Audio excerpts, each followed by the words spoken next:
I use several tools to prepare my weekly newsletter for my Vegan Cooking with Love subscribers. I use Kill the Newsletter, Feedly, Notion, and ActiveCampaign. I use Kill the Newsletter and Feedly for curation. I subscribe to related websites with Feedly and use Kill the Newsletter to get RSS feeds for email newsletters so that I can read those in Feedly. In this video, I'm going to focus on how I use Notion for this process.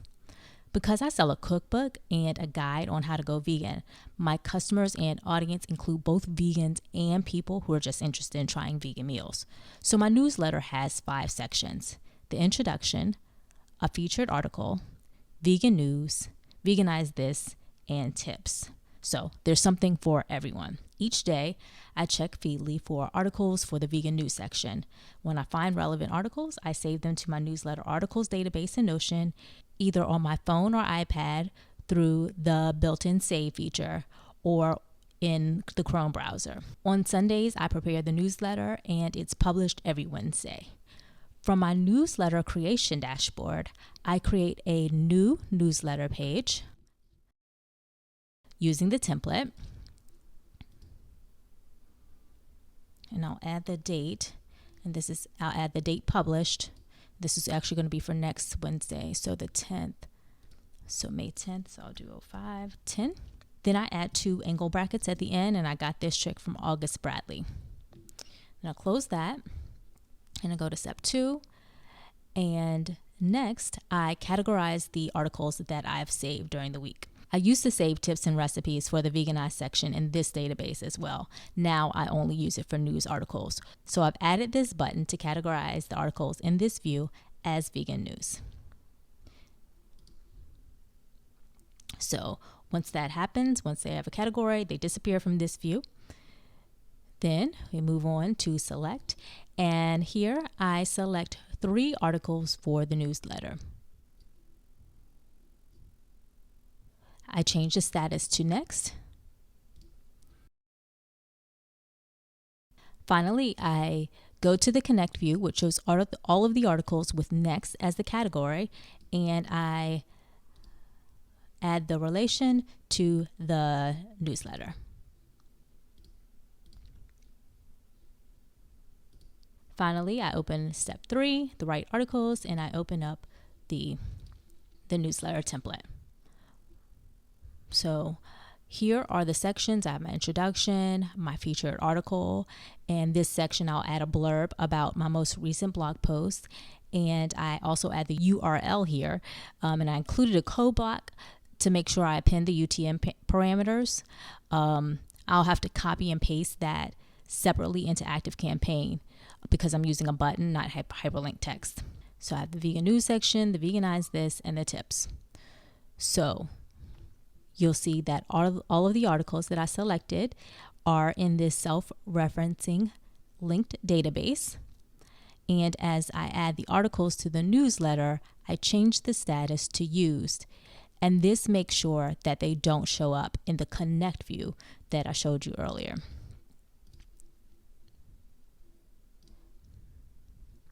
I've updated the format of the vegan news section over the past year to condense the text by following Axios' smart brevity approach.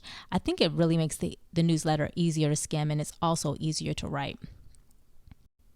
I mentioned earlier that the newsletter article database used to include recipes. Well, after a year of collecting these recipes for the newsletter, I decided that I would begin repurposing them and stop collecting them. And this saves me a lot of time. Setting up the database took a while, but it was worth it. So the available recipes are in this toggle. It's filtered to show recipes that have a use next date of today or earlier. It also shows recipes that haven't been used before, like these with blank dates. So I'll open a recipe that I want to use. I'll change the last use date to the publication date, and I'll add a relation to the newsletter page to this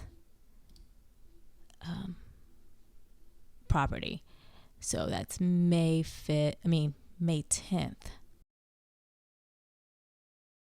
So that's all I need to do there to connect it, and then I just copy and paste it.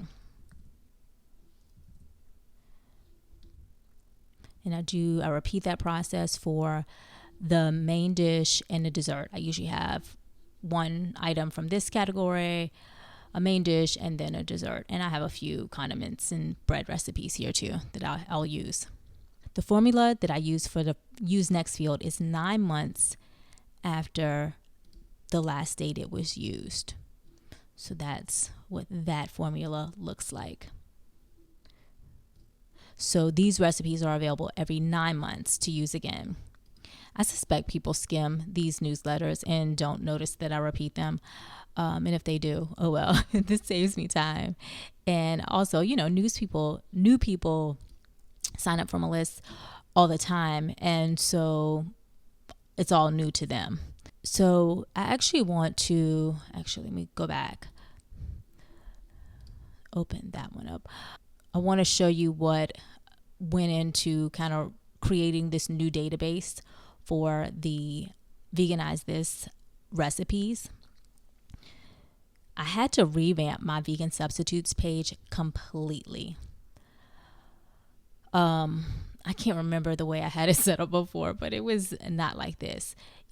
I had to write the actual text in the newsletter, what was being replaced. And then I would come here. I had links to the products. So I would come here and then copy the link for each product that could be used as a replacement. And it was very time consuming, and I really don't know why I didn't come up with this idea earlier. So now if I run across a new recipe and I need to set up the Veganize This blurb for the newsletter, I can just copy the whole row. And it's so much quicker. So the next section is the tips section. I've set that up pretty similarly. So I have the use next formula for this database is 6 months after it was last used. And I'll go in, I will link to the current newsletter or the next newsletter, and I'll change the date here. So I'll do that, and I'll just copy and paste that into this newsletter. So that takes care of that. Eventually I want to add more tips to this newsletter. Again, these are repeated every 6 months, and I'd like to get more in here so I can increase the time frame to 9 months, and I'll get to that eventually. And then once everything is written, I just copy and paste the text from each section directly into ActiveCampaign, and then I'll remove the angle brackets from the name, and it's all done. Let me show you what a completed one looks like. So this is what a one that's filled out looks like. This is from last week. So you'll see my little introduction and the featured article, just a blurb, and then I have the link to the article that I copy for the button, and then I just have the new items, where to find it. And then I also have this photo credit here. I include a photo of usually make the last article the one that I like the photo best of, and I'll add that here, and then I can copy and paste the photo credit into ActiveCampaign. And there's the Veganize This section and the tips. So that is how I use Notion to write my weekly newsletter. If you have questions, leave them in the comments and I'll answer them.